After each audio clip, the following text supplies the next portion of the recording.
Contes et légendes des mille et une nuits. Les trois pommes.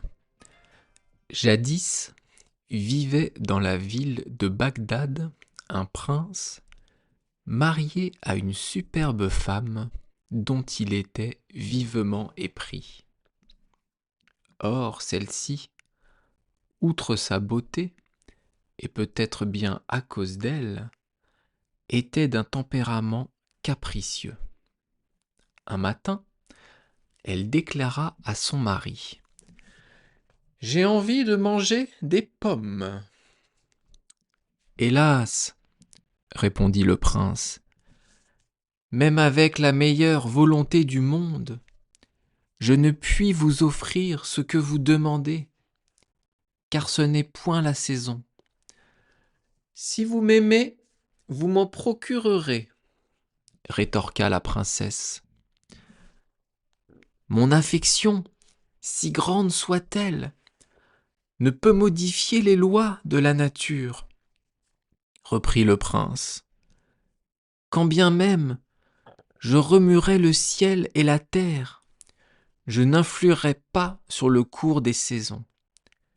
Il vous faudra attendre, ô mon épouse chérie, que les pommiers fleurissent, puis qu'ils perdent leurs fleurs, puis que naissent les fruits, et enfin qu'ils mûrissent. À ces mots, la princesse entra dans une violente colère. « Fort bien !» s'écria-t-elle. « Puisque vous refusez de satisfaire mon désir, ma chambre désormais vous sera fermée. Allah m'en soit témoin. Tant que je n'aurai pas mes pommes, vous ne partagerez plus ma couche. » Et, devant la mine déconfite de son époux, elle conclut avec un sourire narquois. « Pour retrouver l'ardeur de mes baisers, il vous faudra attendre que les pommiers fleurissent, puis qu'ils perdent leurs fleurs, puis que naissent les fruits, et qu'enfin ils mûrissent. » Sur ces paroles, elle lui tourna le dos. On devine sans mal l'embarras du prince. Sachant que ni pleurs, ni supplications n'infléchiraient la décision de la princesse, et redoutant, par ailleurs, les longs mois à se languir d'elle, il n'eut d'autre choix que de rassembler ses gens. « Partez aux quatre coins du pays, » leur dit-il, « et ramenez-moi des pommes au plus vite. » On lui opposa les mêmes arguments que ceux dont, un instant auparavant, il s'était servi. Mais il les réfuta avec entêtement et promit un sac d'or à qui reviendrait vainqueur de la quête. 100 domestiques sillonnèrent donc la région, à la recherche de l'impossible. 99 d'entre eux revinrent bredouilles, mais le 100e, plus futé que ses compagnons, au lieu de courir vergers et jardins, s'en fut trouvé un magicien. Si bien qu'à l'aube du 8e jour, il ramena 3 belles pommes d'espèces différentes. Une rouge, une verte et une jaune. Le prince, fou de joie, courut les porter à sa femme qui, à cette heure, était dans son bain. Mais elle ne les regarda pas, car l'envie lui en était passée. « Posez-les sur la table, » dit-elle à son mari.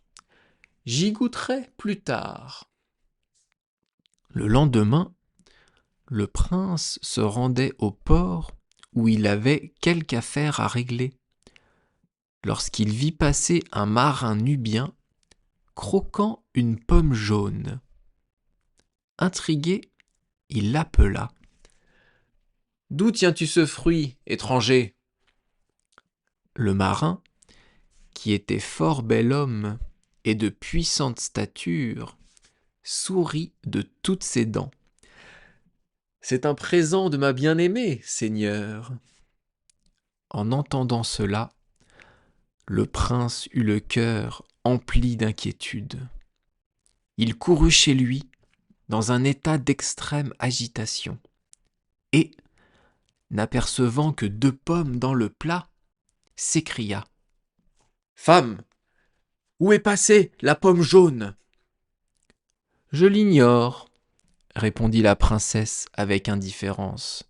« Vous ne l'avez pas mangée ? » ?»« Non, je n'ai plus goût aux pommes, je leur préfère les figues. » Ces paroles confirmèrent les soupçons du prince.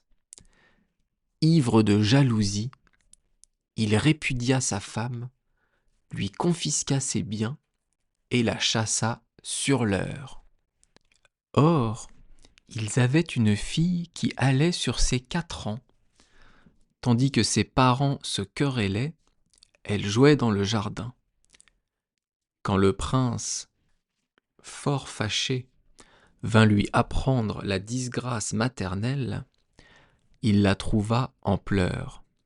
« Qu'avez-vous, mon enfant ? » interrogea-t-il.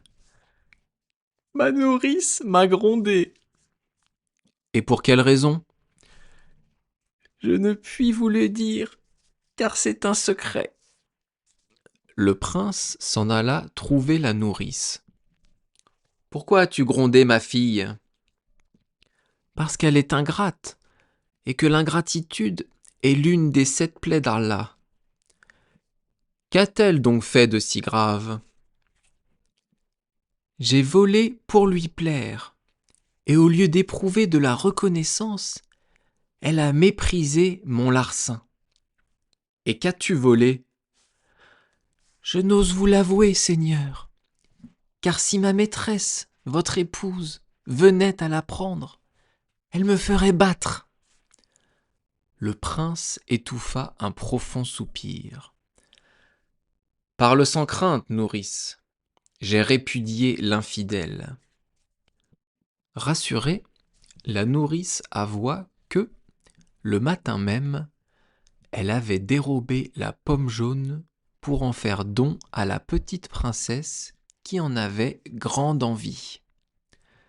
Mais sitôt qu'elle eut obtenu l'objet de ses désirs, elle le donna à un esclave, conclut la nourrice. Voilà la cause de mon courroux. Le prince, troublé par cet aveu, convoqua l'esclave en question.